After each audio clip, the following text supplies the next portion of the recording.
and good. When even the leaders of church sometimes say, well, violence for the sake of justice, especially social justice, is justified in the countries like Nicaragua, El Salvador, well, maybe Rhodesia, and we listen to them and say, yeah, probably it's true. Is it true? No, it is not true. Violence is not justified, especially for the sake of quote-unquote social justice introduced by Marxist-Leninists, that is my former colleagues from Novosti Press Agency. Okay, so we reached that point. The next step is destabilization.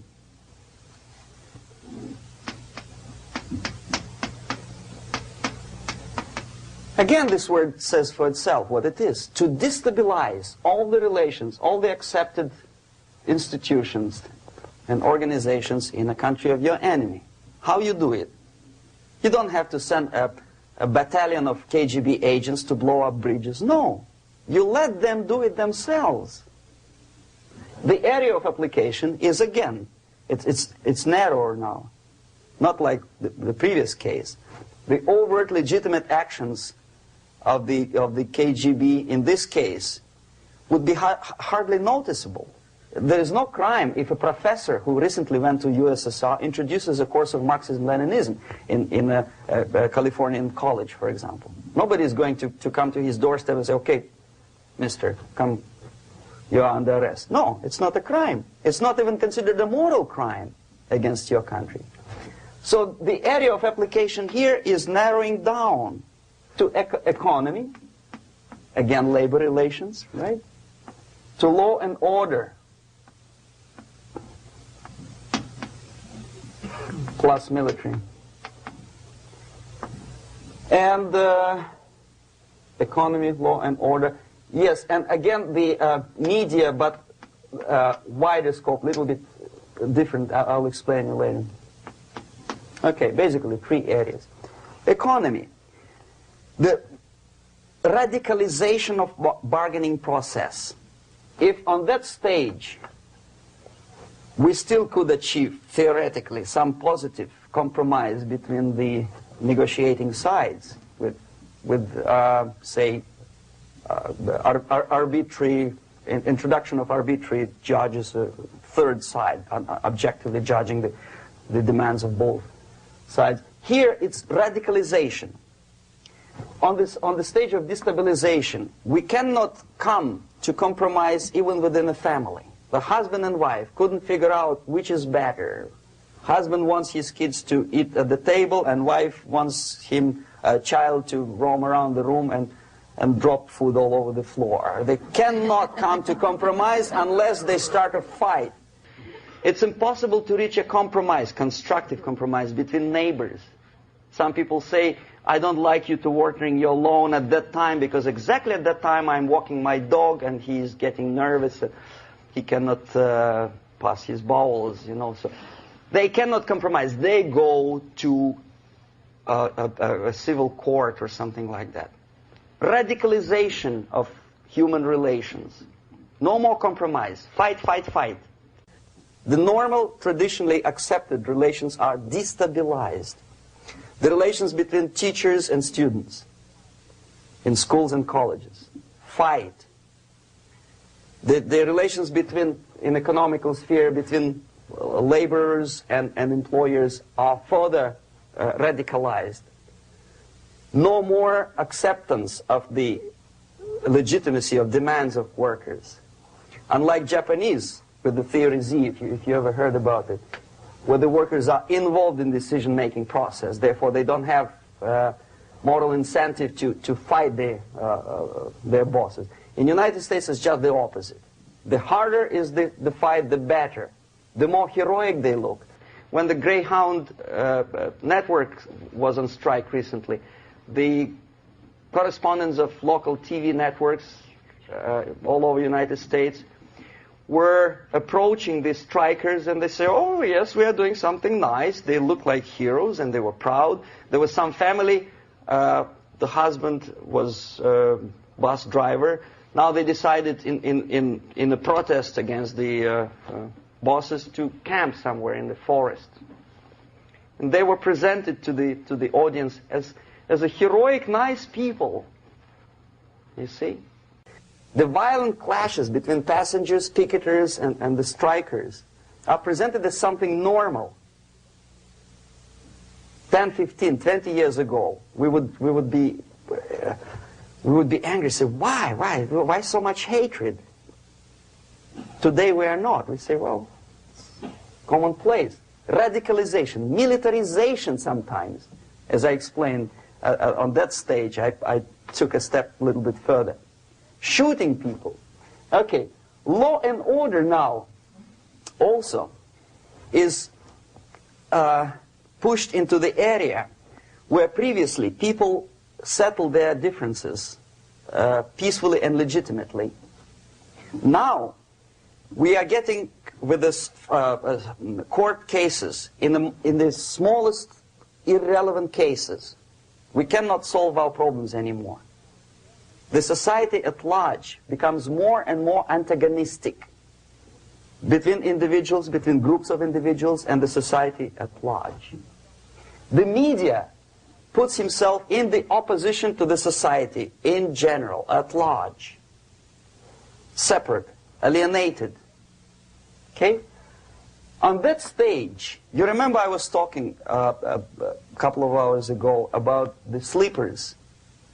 That's when the students from, say, United States, if they are trained in Lumumba University, or developing nations, that's the students I was dealing with, are being sent back from the Soviet Union here.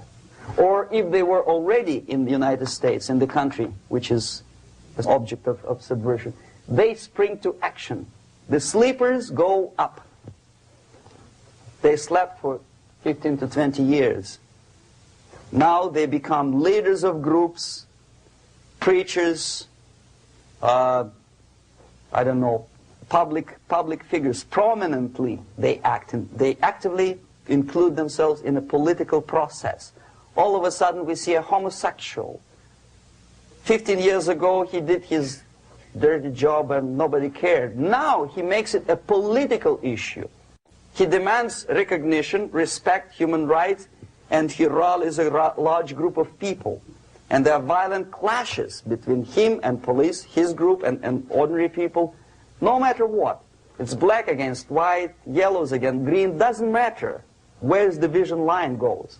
As long as this group come into antagonistic clash, sometimes militantly, sometimes with firearms, that is destabilization process. The sleepers, many of whom are simply KGB agents, become leaders of the process of destabilization. Doesn't mean that Comrade Andropov sends Comrade Ivanov to the United States. The person who takes care is already here.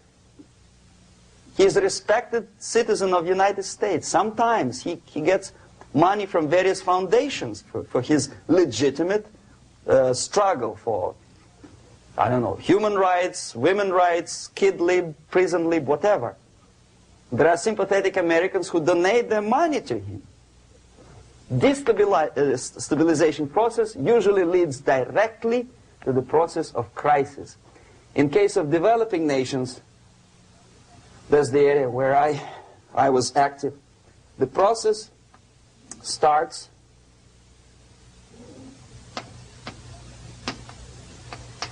when the legitimate bodies of power, the social structure collapse. It cannot function anymore. So instead, we have artificial body injected into society, such as non-elected committees. You remember I was talking about them here. Social workers who are not elected by people, media who are self-appointed rulers of your opinion, some strange groups which claim that they know how to lead society forward. They don't usually. All they care is how to collect donations and sell their own concocted ideology, mixture of religion and ideology. Here, we have all this artificial body claiming power. If the power is denied to them, they take it by force. In case of Iran, for example, all of a sudden we have revolutionary committees. What kind of revolution? There was no revolution yet, and yet they had the committees. They were taking power of judgment. They had the power of execution, they had the power of legislation, and that they had the power of judicial. All of them combined in one person, who is half-baked intellectual, sometimes graduated from Harvard University or Berkeley. He comes back to his country and he thinks that he knows the answer to all the social, economical problems. Okay?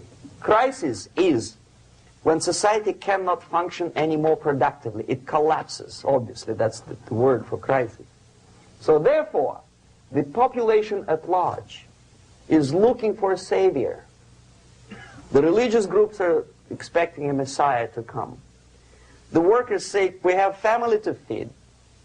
Let's have a strong government, maybe socialist government, centralized. When somebody put the employers on their place and let us work. We are sick and tired of going to strike and missing overtime and all that stuff. We need some strong man, strong government, a leader, a savior is needed. Population is sick and tired already. And here we are. We have a savior. Either a foreign nation comes in, or the local group of leftists, Marxists, no matter what they call themselves, Sandinista, a reverend or some sort, Bishop Muzureva, like in Zimbabwe, doesn't matter. A savior comes and says, I will lead you. So we have two alternatives here. Civil war and invasion. Okay?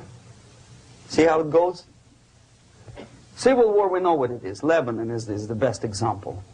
The civil war, which was artificially implanted in Lebanon by injection of force of PLO, Palestinian Liberation Organization. Invasion we had in many other countries like Afghanistan, name any East European country, it was invaded by the Soviet army. But the result is the same. The next stage is normalization. Normalization is a very ironic word, of course. It is borrowed from 1968 situation in Czechoslovakia, when the Soviet propaganda and after them New York Times declared the country is normalized. The tanks moved into Prague, so there's no more Prague Spring, there's no more violence. Normalization. At that stage, the self-appointed rulers of the society don't need any revolution anymore. They don't need any radicalism anymore. So this is the reverse from destabilization. Basically, it is stabilizing the country by force. So all the sleepers and activists and social workers and liberals and homosexuals and professors and Marxists and Leninists are being eliminated physically sometimes. They've done their job already. Okay? They are not needed anymore. The new rulers need stability to exploit the nation, to exploit the country, to take advantages of the victory. Okay? So no more revolutionaries, please. And that's exactly what happens in a number of countries. You remember Bangladesh? This is the crisis in which I was instrumental. First they had Mujibur Rahman. In 1971, he was the leader of People's Party, Awami League, with mustache like Stalin. He was in Russia many times. In 5 years, he was shot by his former colleagues, Marxists. He fulfilled his function. In Afghanistan, it happened 3 times. First there was Taraki, then there was Amin, now there's Babrak Karmal. They killed each other successively, one after another. The moment he fulfills his duty, the first one demoralized country, the second destabilized, the third one brought it to crisis. Goodbye, comrades. Babrak Karmal comes from Moscow and put into the seat of power. Same thing happened in Grenada recently. Maurice Bishop, Marxist, was killed by Austin, what's his name, General something, who was also a Marxist. Right? So no more revolutions, please. Normalization now. From now on, no more strikes, no more homosexuals, No more women lib, no more kid lib, no more lib, period. A good, solid, democratic